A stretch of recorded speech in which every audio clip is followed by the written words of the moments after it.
Hello friends, आज हम जानेंगे 1616 के बाद नागवंशी शासन व्यवस्था में क्या-क्या परिवर्तन आया। 1616 में जहांगीर के काल में इब्राहिम खान के नेतृत्व में नागवंशी क्षेत्र पर आक्रमण हुआ। इस समय नागवंश का राजा जो था वो दुर्जनशाल था। दुर्जनशाल को कर न देने के जुर्म में अब गिरफ्तार कर लिया गया और उसको ग्वालियर के किले में रख दिया गया। 12 वर्ष के बाद दुर्जनशाल को इस शर्त पर रिहा किया गया कि वह प्रत्येक वर्ष मुगल सरकार को 6000 नजराने के रूप में देगा। अब उसमें आ गए कुछ परिवर्तन हुए, जिसमें कर जो है, नजराना जो है, वो नियमित रूप से वसूला जाने लगा मुगल सेना के द्वारा, जिससे नागवंशी राजा पर मालगुजारी का भार बढ़ा। तो नागवंशी राजा भी अपने प्रजा से नियमित रूप से मालगुजारी वसूलने लगे।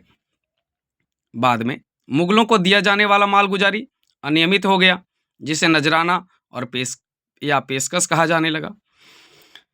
पढ़ा जो व्यवस्था थी उसको अब पट्टी कहा जाने लगा। पढ़ा पंचायत जो थी अब उसको पट्टी कहा जाने लगा। पढ़ा राजा जिसे मानकी भी कहते थे उसे अब भुइंहर कहा जाने लगा। पढ़ा के राजा को मानकी कहते थे, अब वह पढ़ा को पट्टी कहा जाने लगा और पट्टी के राजा को क्या कहा जाने लगा, भुइंहर कहा जाने लगा। प्रारंभ में मालगुजारी वसूलने का काम भुइंहर को दिया गया और उनके अन्य अधिकारियों को भी कटौती की गई। मतलब जो पहले मानकी के अंतर्गत वो राजा को जो अधिकार प्राप्त थे, अब उसको कम कर दिया गया था भुइंहर की उपाधि देकर।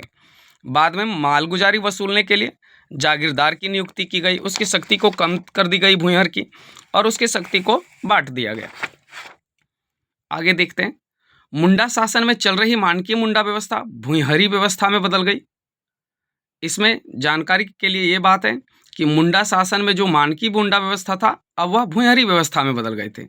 डीपी केसरी की एक किताब है जिसका शीर्षक है छोटा नागपुर का इतिहास। इसके संदर्भ में कुछ सूत्र में नागवंशी शासन व्यवस्था के अंतर्गत काम करने वाले अधिकारियों का वर्णन मिलता है। आगे के वीडियो में हम लोग जानेंगे ग्रामीण स्तर पर इसके 22 अधिकारियों का वर्णन।